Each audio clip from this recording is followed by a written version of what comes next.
What is autism? We are all different, and that's what makes the world such an incredible place. Many of the things that make us different are plain to see, such as our skin, hair and eye colour, height, and even the clothes we like to wear. But some of the other things that make us unique are invisible. No two people will have the exact same likes and dislikes, whether that's a person's favourite food, smells they can't stand, or hobbies they love to do in their spare time. And we all have unique skills, interests, and abilities. This is because our brains are wired differently, which is one of the things that makes us, us. And this is also true of autistic people. Autism is the word used to describe a lifelong difference in a person's neurology. It's very difficult to say exactly what autism is, because it can't be separated from the person. Put simply, an autistic person will see, process and understand the world in a different way from someone who isn't autistic, and they'll do that for all of their life. This includes how they process the things that come into their body, such as sights, sounds, smells or tastes. It may also affect how they interact with other people, which can make social situations tricky.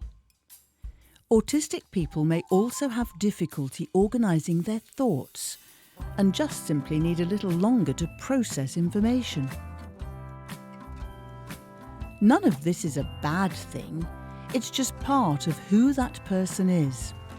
Autistic people may also develop coping strategies to help them manage their emotions or deal with overwhelming situations.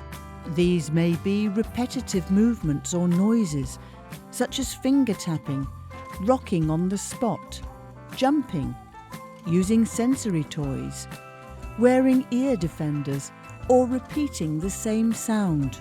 These strategies can be very important because the world has not been designed for autistic people. It is filled with uncertainty, which for autistic people can make it a daunting place. Think about all of the sounds, sights and smells you encounter on a daily basis. And now, imagine you are autistic. The rain might feel as though it's burning your skin. Someone's car alarm could be going off, making it impossible for you to function. And your friends are all expecting you to listen to them while your brain is trying to process everything else it's experiencing. That sounds tough, doesn't it? Well, that's how life can feel for an autistic person, which is why it's so important for us all to be understanding and patient, and to never judge someone just because their brain works in a slightly different way to ours. But this hasn't always been the case. In years gone by, society based its view of autistic people on what it believed they couldn't do. And that's not fair, is it? Just like you and me, autistic children, young people and adults should be supported to fulfil their potential and live as independently as possible. Depending on their goals, this may mean attending school or university, securing full-time work, having a family of their own, and taking part in whatever hobbies they enjoy. Because after all, we all have our own strengths, passions and interests. However, autistic individuals may simply need a little bit of extra support along the way. At the North East Autism Society, we campaign for acceptance, and we work to create a better understanding of autism within our community. And we've done this by listening to and working with autistic people, because we passionately believe that together we can make the world a better place for those of us who are autistic.